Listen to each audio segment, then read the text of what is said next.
চৰকাৰী চাকৰি দিব পাৰিম। তাৰ পৰিকল্পনা মই ইতিমধ্যে আৰম্ভ কৰিছোঁ।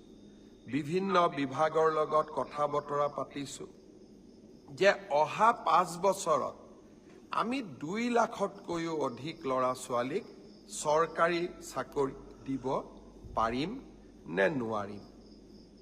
অৰ্থাৎ মোৰ লক্ষ্য যে অসমৰ নিবনুৱা যুৱক যুৱতীয়ে কেতিয়াও আশাহত হ'ব নালাগে।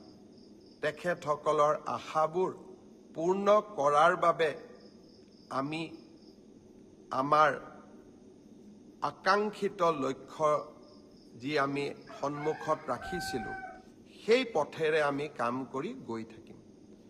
নৱেম্বৰ মাহৰ শেষৰ ফালে পুলিচৰ নিযুক্তিৰ বাবে আৰু কেইবা হাজাৰো পদ আমি মুকলি কৰি দিম। আজি যিসকলে পুলিচত চাকৰি মই অনুৰোধ কৰিম নৱেম্বৰত আপোনালোকে আকৌ আবেদন কৰিব, যাতে আপোনালোকৰ আশাবিলাক আমি বাস্তৱত ৰূপায়ণ কৰিব পাৰোঁ।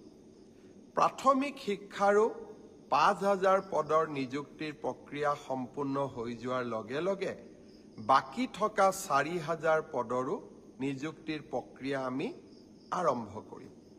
অৰ্থাৎ অসমৰ যুৱক যুৱতীৰ সপোনবিলাক পূৰণ কৰিবলৈ আমি আমাৰ প্ৰচেষ্টা